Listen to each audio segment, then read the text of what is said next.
Hello, my name is Mark Anthony Dubose Jr. and I was born July 4th, 1986, and today I want to talk about some dogs in a way that I think a lot of us are stumbling and fumbling because I think we're asking the wrong questions. And when you start asking the wrong questions, you start getting the wrong help. When you get the wrong help, you're not getting any sort of success. When you're not getting some success, you're getting frustrated. When you get frustrated, then you want to give up on the dog. You give up on the dog, you put the dog in the shelters, and the shelters overran, and then it's their problem. Then we got issues. Now we got to put dogs down. We got to move dogs. We got to do this. We're just adding more and more problems and more chaos to society in reality because we didn't ask the right questions up front. So I want to really say something today to get us as humans to think about what it is that we're looking for from our dogs and putting real world expectations and giving you an idea of real world expectations with not even seeing your dog, but just me being able to say some things to be able to make you think like, am I demanding too much of my dog? Because I think that in reality, the demanding of too much is what a lot of us are struggling with our dogs. And you would say to yourself, I'm not trying to get them to do all this obedience stuff, and I'm not trying to get them to do all this sports stuff, and I don't have no job for him that I'm demanding he does this. But I'm going to say that I think that those are the questions that we're getting confused. Because something that I'm going to say is, this is just something that I've come to realize with dogs. And I don't know it all. I don't have all the information. I'm never going to. And all I can do is just bounce and lean off what other people are doing and the experiences other people have. And I can compile it and put it in and put my own experience in with it. That's why I love reading books, because I can read what someone did for 40 years or 100 years worth of research in 8 hours. And I'm just like, I learned 100 years in 8 hours. Where else in the world can you be able to get such amazing information? We live in the best of times, people. And nowadays you can get videos with that. So some questions that I really want to put out there is why I think a lot of us are struggling. And the number one thing I want to say is, what you allow your dog to do to you, do you know that that dog is going to do that with everybody else? That's something I don't think a lot of us really understand. If you allow your dog to jump on you, expect that your dog is going to jump on everyone else. People it doesn't even know, people that aren't even affiliated with you, your dog is going to have a desire to jump on as many people as possible because the dog is able to jump on you. So this is where things get complicated, because in a household, we all need to be on the same page. If the husband is cool with the dog jumping on him, but the wife doesn't like it, the wife doesn't like it because the wife doesn't want the dog to do that to the kids. And then the husband's going to say, oh, he's not going to do it with the kids. You know, that he just does it with me. I'm going to say, you're sadly mistaken, sir. Your dog is going to jump on everybody. And this is where things get dangerous, because if you play the rough and tough with the dog, expect and know that that dog is going to play the rough and tough with everyone in the house. It doesn't matter if it's an infant baby, 2 months old. The dog is going to look at that and say, hey, I'm going to play the same way I play with these people. These are the expectations that we need to start to really understand what dogs are capable of. When you tell a dog to do something in one scenario, the dog is going to have it in his brain it could do it in all scenarios. So you just have to straight up say to the dog, you can't do that. That's not going to happen for you. And it's something that, even me personally, I've been testing and playing with certain stuff, especially with this dog here. This camera stuff is backwards. But this dog here, I allow him to jump on me. And I said at some point, would I be able to make it sure that he doesn't jump on everybody? But I can make it so he doesn't, because I have to do the term that, dog trainers like to say, is I got to manage it. Every time he's around a new person, I have to say, Oreo down, Oreo down, Oreo down. Even with me sometimes, he comes and jumps on me, and I'm just sometimes like, hey, Oreo down, Oreo down, Oreo down. Not right this second, not all the time. But since I allow him to do it, and since I allow him to do it very frequently, because I don't care. And for me, it's just me. I don't have baby children around, and I don't introduce my dogs to little kids, and I purposely don't allow my dogs around certain ages of kids, and not so much as the age, but the intellect of the child to make sure that they can manage the dogs. But I would know, guaranteed, he gonna jump on you. You come to my house right now, he gonna jump on you. And if you're a person that loves the dogs to jump on you, he gonna really get inside of you. My Shepherd can do it. My Dalmatian can do it. All my dogs can do it. This dude can't do it. But I let him do it to me, and I've been testing this and testing this and testing this. And I've been researching and trying to learn from other people that once you say yes to that, they're just gonna keep doing it to any and every single person. And this is where things get dangerous. You like to play rough with your dogs. I personally just don't do that. I don't get like dig deep and wrestling and doing all that, because I know what that's going to entail, that he's going to do that to somebody else. So for me, just as being a proper human in society, I guess, I'm going to make sure that my dog doesn't get to the point that it could do some dangerous things that someone may get scared of or get terrified of, even if I don't allow my dogs to be around anybody. I still just want to know that if they got loose, if they got out, if they were around somebody, that nothing's going to happen, that everything is going to be okay. And then at the same time, I can say, a lot of times we get dogs and we want the dog to, say, protect us, right? We want to keep, hey, Shadow, all done? We want to be able to have the dog to protect us. But then you run into the scenario that you're like, You know, I want them to protect me, but here, but not here, over there, but not over there, right now, but not now. And the dogs they can't process that. They only know to do it. So when you want them to do it, say in the house, you see the mailman, you see someone walking on your door, yeah, bark, bark, bark, yeah, get it, watch them, do it. And when you're giving this dog a language to start to do that, expect that dog is going to do that when you take him for a walk. Every person it sees, every dog that it sees, every little animal that it sees, it's going to do it everywhere. So if you're doing it in the house, convincing your dog to want to bark and guard and do all that, why get mad at the dog when it's doing it everywhere all the time? Because you're explaining to that dog to do that. This is the thing that, for me personally, I got frustrated. I'm like, I don't like this. But then I just realized I get another dog for that. That's why I have so many dogs. Because I have a dog to do everything that I need. Because that one can't do it all. I cannot have one dog that is just going to cuddle with me, that's going to hang out, sleep with me, that's going to work and run the cows for me, that's going to be able to go on long distance runs with me, that's going to be able to protect and guard my property for me. I can't expect one to do that, but I'm at the point of now that I have 6 because that's what I need to be able to fund to do what I want to do with my lifestyle. I want to eat, each one can only do each one. Because I was like, I want one to be able to do it all. And I started that work with this guy. He can do everything. He can be the one to be there for me if I need a dog to count on. He could be there for every little thing, and it just doesn't work that way. And I think that's one thing that we're failing with the dogs because we're not asking ourselves what we want. And another things that I just really start to ask some questions is the certain commands that we have that we always want to put onto the dogs. Well, it's commands. I don't really like that term. I prefer the word cues because that's what the technical way that it is, because it sounds ruthless when you say, I command you to this. And it's like, I hear you, but they're dogs, people. Like, we don't need to be like that on them. There's just no reason and no point. And when you're already saying it like that and looking at them like that, I just think that there's hostility going on right there. So I'm asking the dog to do something. So I come to think of, why do you want your dog to sit? Why? What's the point of it? What are you going to do on your day-to-day, every day, all the day, that you're just like, I need my dog to be able to sit. I need him to do this. What are you doing in your day? So think about your day and think about everything that you do with your dog throughout the day and think, how many times am I going to use this word so that I'm going to teach him to do this so that's going to be good to go? And then same thing with down. How many times throughout the day am I going to say down and I'm going to need him or her to do that over and over and over and over so that I'll be able to have a better day? And I'll recall. How many times in a day am I going to need my dog to come back to me to say that this is what I'm looking for? How many times do I need the word place? How many times am I going to say place and I need them to do this?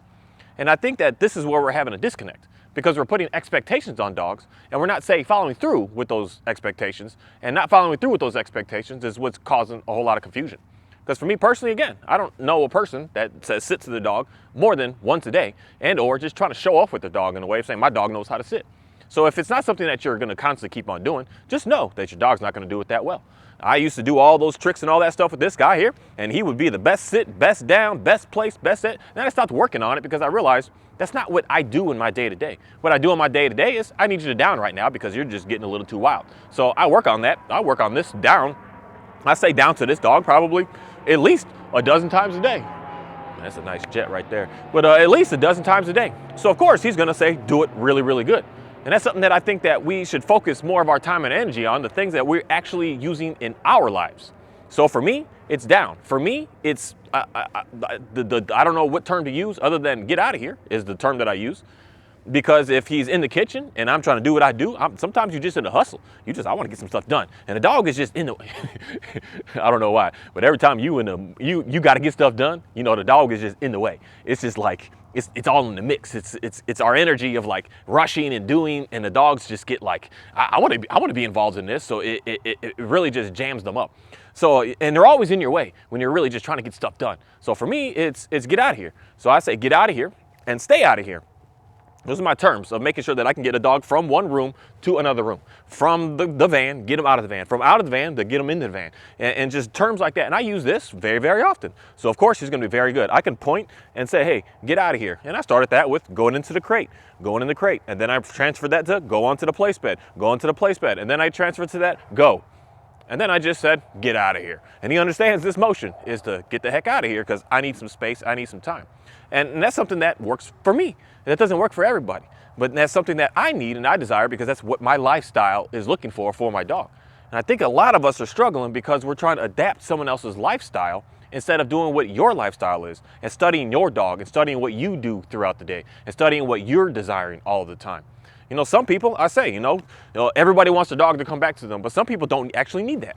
Some people, your dog is never away from you, to the point that it's always locked in somewhere, it's always on leash, it's always here, it's always there. So why would you spend so much time on trying to perfect a recall when you never need it? Why would you spend so much time trying to perfect a sit stay or a down stay and you never need it? I meet a lot of people. What I do with my downstays with my dogs, most people, it's meaningless to you. But for me, I have to bring them to work with me, and I need a way to be able to make sure that they're safe and make sure everything's good to go, and make sure they don't go chase squirrels, and there's cars out here, and I'm in neighborhoods, and so I have to work on it down because it works for what I need. But for you, it's probably a pointless thing, because it takes time to be able to convince your dogs to stay in a stay and demand and expect that they're going to do such a thing. It doesn't just show up. You don't just throw enough treats and they're just going to do that in 2 months. This is something that you're going to consistently keep on working on a lot. And those are the expectations again. If you want something such as a dog to be able to stay down in a anywhere scenario, any sort of place, and I don't even care what equipment you got on the dog, e-collar, prongs, slips, harnesses, anything, to convince them to just stay there and you're away from them. That's the hard part about it, because e-collar, if your dog doesn't know it, you're going to tap that button when he gets up and he's going to come straight to you or run away from you. So it takes a lot. This is day by day by day by day by day by hopefully in 2 years you got something really nice that you could count on, depend on, and it's good to go. I'm still not at that stage where I'm just like good to go, because sometimes I still have to look at this dude and say, hey, I said down, let's get back down again. That I'm still working on it. This is a lot. And I think a lot of us have the wrong expectations of thinking that I'm going to be able to get this in 2 weeks. It just doesn't happen that way. But the things that you are going to get in 2 weeks are the things that are working on your day-to-day that you need for your dog in your life, and not trying to put someone else's stuff into what you need and what you're looking for. A very, very, very nice, well-behaved dog is a dog that is understanding your cycle, your routine, what you do, where you go, what you need, what you're desiring, not what anybody else is. And that's something that is challenging, I think, most people.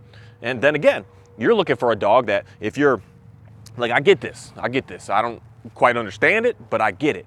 If you're not feeling the best, you're feeling a little sad, you're feeling a little lonely, you're feeling a little defeated, you're feeling a little depressed, you want your dog there with you to be able to, like, say, help you through that. You want to be able to hold the dog.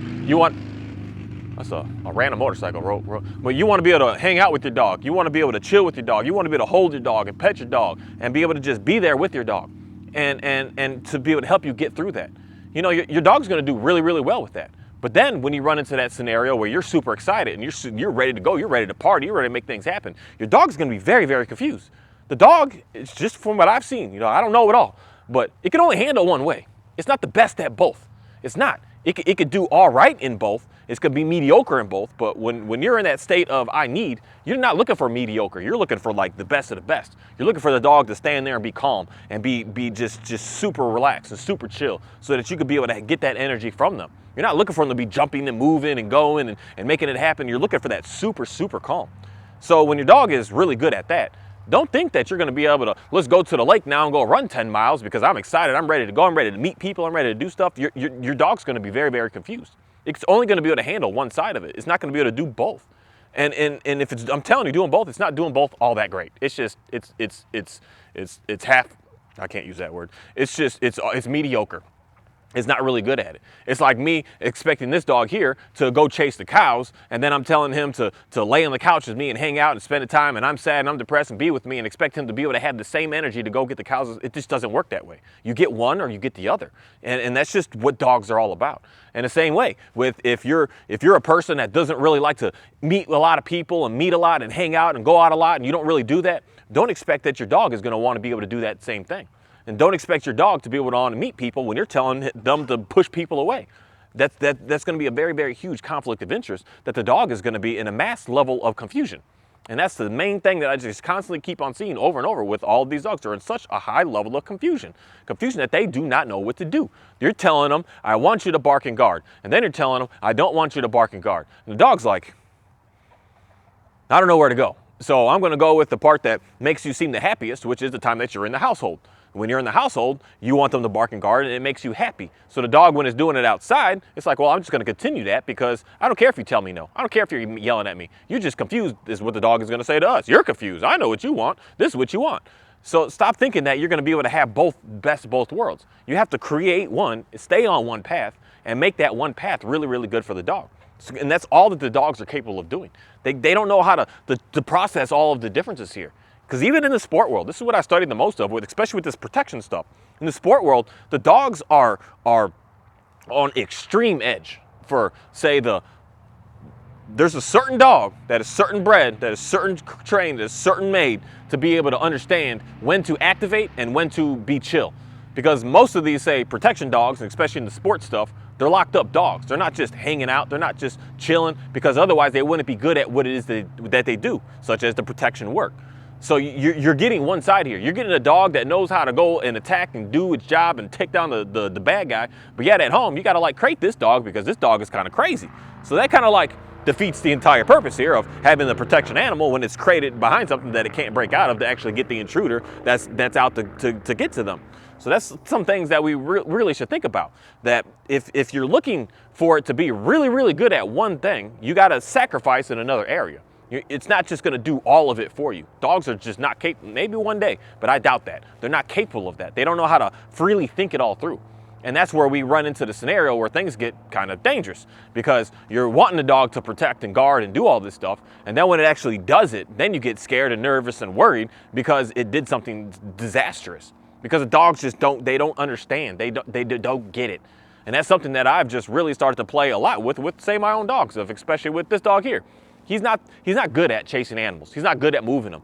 But I've been letting him do the chickens and letting him do this. So this dog here, when I say to stop, he knows, okay, we're done. But this dog, I say to do it one time, one day. He's like, I could do it forever now. I could do it. I don't need you to tell me to do it anymore. I'll just always do it. I'll keep on going. I'll keep on making it happen. And I'm just like, dude, we're butting heads because I don't want you to do it when I'm telling you not to do it. And so I only want you to do it when I want you to do it. And he can't quite figure that out, because that's not the life that he's had. Whereas for my Border Collie, that's the life that he's had. He's had that since birth and from old generation. That's what he is. He comes out, he does work, he knows how to do work, and he understands when we're done, we're done. And then we could do work, and we do work, and we're done, we're done. And that's all that he does. That's all he does. He doesn't sleep in the bed and hang out and cuddle and chill and cook dinner with me and do any of that. He doesn't do anything. All he does is come out, he does his work, and then he goes away. And he's phenomenal at it. But this dog here, he's fully incapable of doing such a thing, because I'm asking him to do what is too much. My expectations on him are showing, I'm not really putting it on him to do, I'm just seeing what would happen. And I'm seeing that he can't handle being able to do it all. He starts to get sloppy and everything. So the more I have this animal here chasing animals and doing stuff, or some of us, this is where I would say, if you do not want your animal, your dog, to chase rabbits, chase deer, chase this, do not ever, ever, ever let them do it. It's never an option. If you let them do it once a month, they're gonna think it's okay sometimes. So if you never want them to do it, you never let them do it. You never have it in you. You see the squirrel in the backyard and you just say, oh, get it, in a cute little thing. Because then your dog is gonna think that it's okay all the time. This is stuff that I've been playing with and seeing and doing as much research on to try to figure out. As soon as this is why my dogs that I take to the lake and I take out for runs, they never, ever, ever get to chase a chicken. They never, ever, ever get to chase rabbits. They never, ever, ever get to chase deer. But this guy and this guy, they're full game. They can do that. But once you let them do it one time, they just have it in them. I'm just going to continue to keep on doing it over and over and over again. I do not ever let those dogs bark and even meet people and meet other dogs. They never, ever meet people and dogs. They just with me, and they're always with me. The only way they can meet people, if I walk up to somebody and I say, okay, you could pet him and you can interact with him. But as far as them just free roaming and doing what they are never, ever, ever allowed to meet. And those very, very strict, say, rules allow the dog to know what it is expected from them. And they never mess up. They never mess up. But as soon as I started allowing this dog here to go ahead and chase the chicken, he just has it in him now that I could do that at any time, any moment, anytime. He's just like, I'm free game. And that's something that is challenging to the dogs, that they do not quite understand the differences of it's okay here, but not okay here. It's okay now, but not okay now. And that's something that is I think was what's messing a whole lot of us up, because we're not understanding what the dogs are actually capable of. And a lot of times we're putting too much on them. Way too much. We're trying to make sure that they're there for you when you're happy, they're there for you when you're sad, they're there for you when you're overthinking, they're there for you when you're not thinking, they're there for you through your breakup, they're there for you for your marriage, they're there for you through the birth of a child, through the death of a child. They just can't handle all that. They just can't. Or get down. they're incapable of doing such a thing. And we need to really just have that good understanding of knowing that there's limitations with these dogs. And a lot of times we're putting too much on them. And when we put too much, they're not going to be able to handle it. And we need to simplify everything and make it so simple. That's why for me, the main thing that I think a lot of us really just need to work on is just 2, maybe 3 things always consistently with our dogs, and have a good sit down. If you live by yourself, this is easy. You figure out, you write the list down of what you do during the day and what you need your dog to be able to do to make that easier for your day. If you're like, I got to get up at 5 o'clock, I got to go here, where do you want your dog to do? And think about that. What's the ideal thing for my dog to be able to do right here? I used to live in a neighborhood, and it was funny to me at the time, but it's not funny in a positive way. This is why today I don't know what to think about it in reality with when I see stuff like this. But this lady would get her kids ready in the morning, really young woman, a young couple. They had young kids, like a 1-2-year-old kid, and the dog was there, and it's time to get the kids out. I don't know where she was taking the kids and doing something in the morning. And then the dog would just always be running the streets. It was always running the neighborhood. So every morning, this woman would be running this dog, like around the neighborhood to get him back in every morning. And I'm just like, is that part of your daily routine that you're looking for? To go for a run? And if you want to go for a run, you might as well just set it up and just put the leash on the dog and let's go for a run. But do you want to chase your dog down the neighborhood for 15, 25 minutes to get the dog back in? Or what are you looking for your dog to do in the morning? What are you looking for your dog to do when you get back home? What are you looking for your dog in all these different scenarios so that you can figure out what's happening to get a system together that how can I take care of my dog and make it so that it's going to be so simple and so easy. Now, if you got a family, this is where things are going to get a little more complicated that I don't think a lot of us really understand. Like husband goes, gets wife dog, is, oh, I got you a present, honey. Or you get your son a dog, oh, I got you a present, son. And just thinking like you're going to take care of it and it's just done. No, well, as soon as you add that dog into that household, it is now every single person's living being, human being in that house. And even if you have another dog, you have to teach everyone what's going on here. Everyone needs to be on the same page to make sure that everything is going to be good to go. That's why some dogs in some families' households look so much better compared to others that aren't. Because husband and wife are on the same page here. We're both looking to feed the dog like this way. We both want to exercise the dog like this way. We both want to take the dog and make it go potty in this place at the same time. We both want them to not jump on us. We both want them to not bag at us. They both want all of the same things. And in reality, nowadays, that's very rare that I walk into a household where everyone is on that same page already. That's where we got to get it together to say, this is, if you're cool with the dog jumping, know that it's going to do it to your wife. Now, husband and wife, is that a compromise that you're willing to make? Because he's cool with it or she's cool with it. Now we got to make sure and understanding that everyone is going to have to say, you know what, I don't really care. It's okay. I'll deal with it. And we have to be able to understand that that's what's going on. Because if the dog is jumping on one person and you're like, I like you, good job, and you're wrestling and playing with them, and the dog starts doing it to the next person, no, stop. That's where the dog is going to start to get this like, what the heck's going on here? And then you're going to notice that the dog wants to do it with you even more. I don't know why, but it's just what it is and what I've seen. That the dog just jumps even more on the person that doesn't like it, that doesn't want it. And then that's where some real hostility comes in, because then you start to do something to that dog that can make the dog mad. Because you hit the dog, you yell at the dog, you lash out at the dog. Then the dog looks at you like, whoa, what's going on? And then if that's, say, a 2-year-old kid, that's where the kid's going to get bit. Because the dog is just going to do what dogs do. It's going to defend itself if it feels like it's getting threatened and backed and pushed into a corner. It's going to have to do something. And that's where everyone needs to be on that same page. I watch so many of these things on the Instagram. It's just like the dad's just, and I see y'all babies in the background and the dog is jumping all on you, going crazy. Know that dog is going to do that to that 2-month-old baby as well. It's not going to see I only do it here and not over there. That's just not what goes on. And we all need to be on the same page with everything to make sure that we're going to be good. And that same page doesn't only just mean people within the household, but the expectations of that dog in the household and outside of the household. If in the household that dog is able to do things that you wouldn't want it doing outside, you need to stop doing that right now. Because that's what's going to cause more and more confusion. Because if the dog can do it in its home, where it lives, where its livelihood is, its safety is, its security is, it's going to do it times 1,000 outside. Because it knows that it's within its right. So if the dog, you come home and the first thing you do is see dog and he's, oh yeah, good boy, and you're jumping and going wild and going crazy, just know that every time that dog sees someone on the outside, it's going to have that same energy to want to go run to that person like, they're going to do it as well, and go all crazy and go all wild. Just know that the dog's going to do that. So when you come home, you need to just kind of look at the dog like, hey, how's it going? And then just not give it all that crazy excessive energy. If you're looking for your dog to stop doing all the things that it's doing outside, you need to stop doing all of those things inside of the home. That's something that I don't think a lot of people are really paying any attention to, knowing that it all is gonna, this, if y'all don't know this by now, man, I hope the majority of people that watch me are old enough, and the majority of people that have watched anything I have to say are more likely got kids and stuff too, that everything starts in the home. What's going on in the home and what the rules are and the boundaries are and the limitations are in the home, that's what's gonna translate out in public. And that's something that is the 100% same with the dogs. Whatever's going on at home.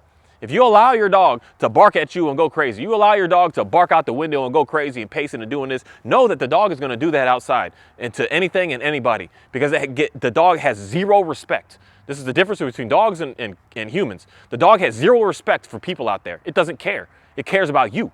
And it doesn't care about that other person if it scares them. It doesn't care if it terrifies people. It doesn't care if it's threatening people. It doesn't care. It only cares about you. Where that's the difference between humans, at least not everybody, but most of us care about other people, care about what we're saying and what we're doing. If we're offending someone or hurting someone or damaging someone, that we'll hold back and just hold ourselves in. But the dog's not going to do that. The dog is not going to do that. The dog is going to do exactly what you're telling it to do. And it all starts at home. If in the home you got chaos, you need to fix that first, because there's no reason to go outside, because you're only going to amplify that chaos and it's going to make it look way, way worse. If you can't get your dog to calm down and relax in the house, you are not going to get that dog to calm down outside. If you can't get that dog to stop lunging and pulling and jumping and going crazy on a leash in the house, you are not going to stop them from doing that outside. If you cannot put a leash on your dog and get them to stop wanting to run at the window and bark everybody away, just know that your dog is going to do all of that times 10 outside on the leash. They're going to do all of the same stuff. If your dog is jumping all on you in the house, it's jumping on everybody outside. If your dog is fighting and rough and toughing with you in the house, the dog is going to do that to everybody else. That's just what goes on. It's how it happens. And if you're teaching your dogs to do that together in the household, it's okay to let them wrestle and play and go hard. Just know that when you take them to a dog park and they see other dogs, they're going to think that that's okay. This is fine. That's why for me personally, I limit my dogs on how much they can play and interact with each other, because I never want them to think that that's acceptable to do with another dog. If they do it with each other, of course they're like, oh, now we can just team up and tag team and do that to anybody we want. And that's not acceptable. It's not acceptable for my dogs to correct each other. It's acceptable for me to guide them. If one's not feeling right and it's feeling stressed, it's getting too much pressure, I will get in the middle of that and say, hey, guys, like, let's separate that. I got this. It's fine. You're not going to do that to each other. And if you allow your dogs to do that to each other, know the fact that you're going to take your dog somewhere, it's going to do that to other people. And that's where I'm going to say is probably 99% of the dog fights that happen in the dog park. Because the dog challenged another dog, and the other dog's like, oh, who the heck are you, dude? I don't know you. You're not going to, and then they got to go back and forth. Because the one feels like it's acceptable to do that. It's cool to do that. It's tough enough. It's powerful. It's job to do that. Because the say human didn't take control and take over to be able to guide the dog to say, you're not doing that. You're not coming out here and telling dogs what to do. I'm going to ask you what it is that we're looking for. You're not going to come here and just start bullying and start pushing. And that's something that I think a lot of us are struggling with just having a good understanding of what we're doing with our dogs. Our dogs are going to display to the world. And what we don't do with our dogs are also going to display to the world. If I don't care for my dog to be on alert and be on guard, my dog isn't going to be. But if I have a desire in me that I need this protection because I'm scared, I'm nervous, I'm worried, my dog is going to look savage. It's going to go absolutely crazy at everybody, everywhere, every time. If I'm nervous because of what someone else's dog and stories of other people's dogs, and I got me a dog and I got me a cute little fluffy one because I'm kind of scared of bigger dogs, your little dog is going to be crazy at all the bigger dogs because you're scared of those dogs. And you're putting that energy out there. And you need to learn or figure out how not to put that out there to get your dog to stop doing what it is that it's doing. That's something that I don't think a lot of people are asking the questions of, what are you looking for from your dog? And what do you have this dog for? And what are you actually needing and desiring from this dog? Because if you don't know what you're needing from it, it's just gonna be out there loose in the wild, just doing whatever it's doing. And unfortunately, that's what most dogs are doing, because you're not looking why I need what I'm looking for. What am I really looking for? Why did I go and just get this dog to begin with? What was the hole that was in my life that I was like, I need to bring this animal that I can't communicate with in my home? What was missing where you're like, I needed this?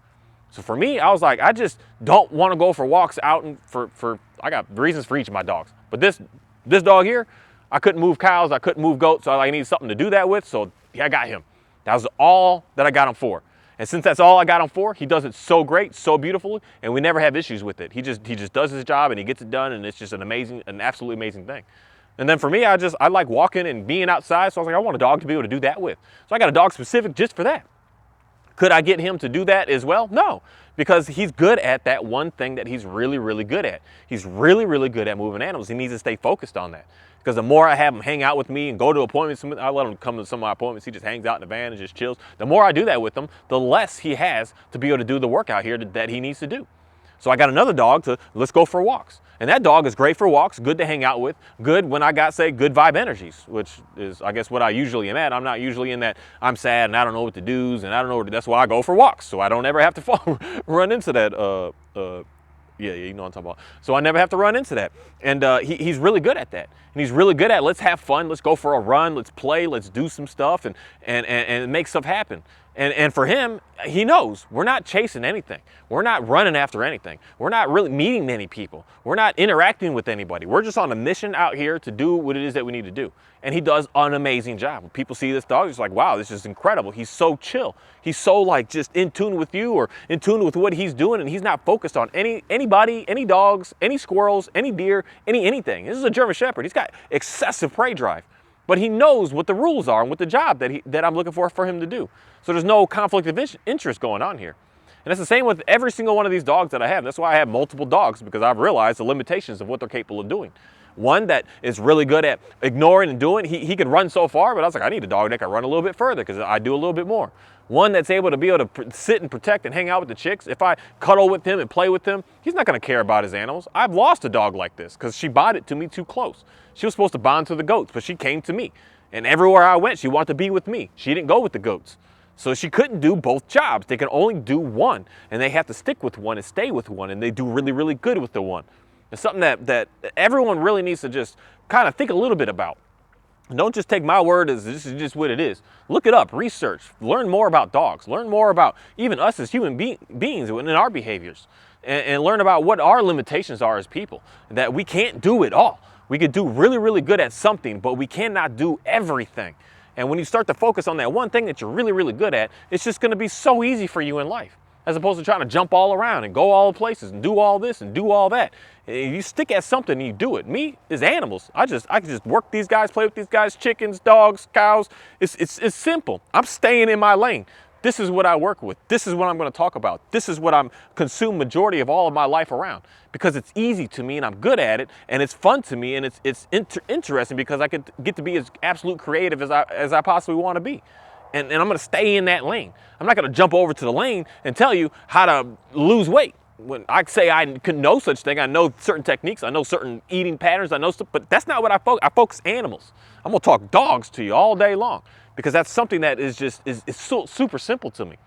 And it's something when it's super simple, I'm stay in it, and that's exactly how we and as dogs are. When we're really good at doing something, and that's something that what you're looking for from that dog, that hole to fill, that, hey, Oreo, come here. Come here. Get down.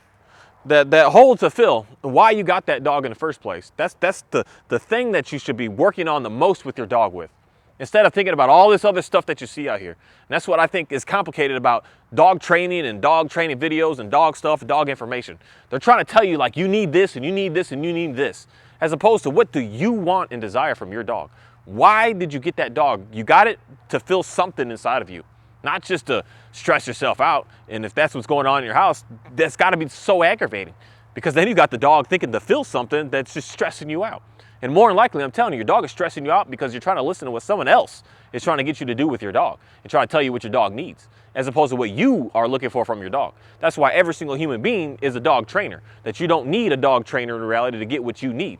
If your dog is barking and lunging at every single dog, it's more than likely because you are looking and desiring for your dog to be a protection dog. Because I know this, I've seen this over and over again. For the people that do not want that and they just get the dog from the shelter, more likely that's why it's there, because it was doing such behaviors, and they get it, the new person gets it, and they're just like, I don't care for my, they straight up say it just like that. I don't need my dog to protect me or watch over my house. Like, I don't need that. And I watched that dog transform. It's so easy. That's the easiest training plans I can put together. Take your dog for a walk and watch it disappear in a week. And it disappears in a week because a human being is not looking for that. But when you're in home and you hear something suspicious, what was that? Watch that. You see that? You watch that. That's the biggest terms that people love to use is watch them. I hear this from so many people. Just know that when you're out in public, your dog is going to be on edge, suspicious. It's on edge. It's like, what do I need to see? What look out for? What do I need to look out for? As opposed to just explaining to that dog, dude, I got it. I don't need you looking after my back.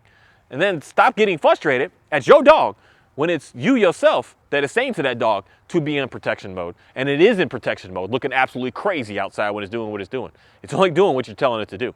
And it's gonna do it really, really good for you. So that's something that I think a lot of people should think about. What are you looking for? If you want your dog to sit, why? You want your dog to down, why? You want your dog to be in a place bed, be in a crate, be this and do this, why? What is the point? What do you need from that? When you wake up in the morning and you're like, this is what I need, where is any of that gonna line up? For me, I like down. I'm telling you, it's an amazing thing to teach a dog, but you don't just teach that day one you get the dog. You build a relationship by letting them just see you, understand you, be around you, and then you can start saying down to them, and down, and down, and down. I mean, you just do it 1,000 times a day. That might sound excessive, but seriously, you just keep doing it over and over and over and over and over and over and over again, and over and over and over and over and over again. And then you're just gonna see that your dog through a whole lot of time, I'm talking months here, that he's gonna start doing it or she's gonna do it really, really good. But you just keep working on that, working on that, working on that, working on that. And don't worry about anything else but accept that one thing and just get that one thing really, really nice. If you're a person that goes for a walk, do not worry about anything other than just walking. Go for a walk, go for a walk, go for a walk, go for a walk, go for a walk. And I'm telling you, in a few months, you're gonna notice that you're going for a walk, doing nothing but just walking. Even if your dog is pulling you, you're gonna notice that your dog is gonna stop doing that. Because if you just do it over and over and over, especially, this is the one thing I love about neighborhoods. If you do the same neighborhood walk every single day, your dog is essentially gonna, in reality, get bored of it. Especially if you just live in a housing neighborhood, not an apartment place. Because the dog is already gonna smell every other dog, and it's gonna get all of the excitement out. After a couple of weeks, it's like, all right, smoked it all. I don't need to pull to that, pull to this, pull to that. I don't need to do it anymore. And the dog is just gonna start walking with you and walking with you and walk with you. It's just a matter of doing it every single over and over and over and over and over and over and over and over. Keep doing it over again. And you're gonna watch that everything just gets better. It's not the right training technique. It's not the right this, it's right that. It's just doing it over and over and over and over and over and over and over again. Doing it over. What you are looking for to help make your life easier over again, over again. If you're cooking and you don't like your dog in the kitchen, hey, you just say a word and you point a finger and you get out, get out, get out. He doesn't get it at first, you get him, you physically touch him and you move him out. Physically touch him, move him out. At first it sucks because you're gonna do it like literally every 2 seconds, But at some point, it's just gonna just chill, he's gonna understand, okay, let me just hang out over here because you're at it, man. You're just not giving up. I'm like, exactly, I'm at it. You just keep going and keep going and keep going and keep going and keep going. That is the way. It is not doing reps of something that is not going to help your lifestyle because it's going to be pointless to you. It's foreign. All these things we teach dogs is foreign. So why would you teach them something that's not going to benefit what you got going on in your life? Do the things that are going to benefit you, what you need. And that's something that I'll say is sit down and think hard about why the heck did I bring this dog here? What do I need from them? What am I looking for from them? How am I looking to be able to get them to be able to better my life? And you're gonna watch that your life is gonna get better because you're gonna start lining it all up. What you're looking for from your dog, and you're gonna start putting it with your dog. You're gonna see the things that he's doing that you don't like, and you're gonna say, that doesn't align with what I was looking for. So then you're gonna start working on subtle little things each day to get it in alignment with what you're looking for. And then you're just gonna continuously keep on working on that. And just focus all of your time on why that dog is there. What do you need them for? And don't say to me, just it's fun, it's cute. That's not, no, there's a reason why you got them there. And the number one thing is be honest with yourself. There's no reason to lie. You can lie to people out there, but you, your own self, sitting on your own bed, sitting on your own couch, eating your dinner, doing what you're doing, be honest with yourself and say, you know what? I really wanted a dog to protect me. Okay. Now this is why my dog is barking and going crazy at everybody. And just understand it, because you're not going to get anywhere until you just be honest with yourself. I got this dog because I can't stand being alone when I'm hurting. I got this dog. Went through a breakup, and I just needed something to be there for me because I'm just not feeling that great right now. And then you get through that breakup and you're starting to see issues with the dog because now you've changed. You've changed the core foundation of what you wanted that dog for. And that dog was there for you. It was. And then since you got better, because we always get, not always, but we always get better, and we don't always stay the same, so we're always going to get better or get worse. It's always up and down. And once you get better, then your dog is looking at you like, what the heck is going on here? And now you're starting to get into issues. Now you're starting to have problems. And that's what we all should really think hard about. Why did I get this dog in the beginning? Why is this dog here? And then be honest with yourself. I got this dog because I needed him for this. I needed him for that. I wanted him for this. I wanted him for that. And I got a story about each and every single one of my dogs. Why the heck I got him? And this dog here is the most crazy one. Is in reality he's an experiment to me to figure out how to be able to help people out with dogs that do not want to listen, man. That just are pushed. That just don't give a crap about you and what you say and what you're doing, so that I can have experience. So I can have experience. Trying to get down. So that I can have experience of how to be able to work through that. Not to desire because I need this, or I need help with this, or I need to fix with that. Like I need help with this dog to move animals. I needed that. I needed a dog. I just had it in me. If I don't like going out in public and walking by myself, I want a dog with me, just to have with me, not to do anything, but just to be with me. So I got a dog specific for that, and I've got 2 dogs at this point, just specific for that.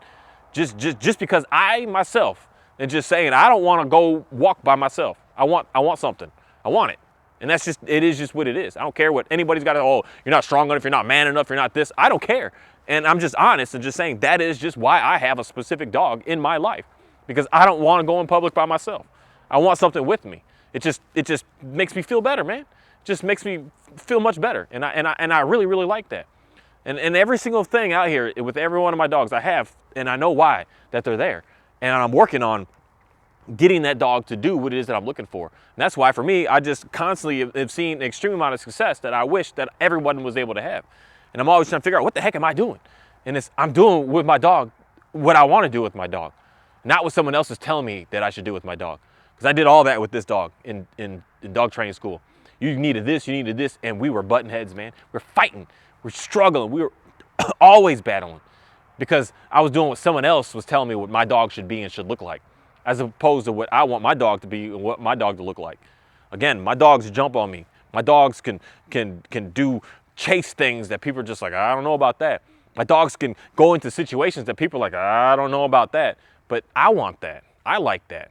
If you don't, cool. Do what you do. But I like that. I desire that. It's something that I want more and more people to think about with your dog. Do what you want with your dog. And don't care about what someone else is going to think about it. And understand why you got that dog, so that you can continue to keep on fulfilling that dog's needs the same way with filling your needs. And understanding that if you never communicated to that dog that we got new needs now, then you need to update that dog's understanding to get on page with what you want. If you don't want your dog to bark and guard outside, stop telling it to do it inside. Stop telling it, stop giving it, stop needing it, stop desiring it, and watch it disappear. Literally, in days, you'll watch it disappear. Thank you.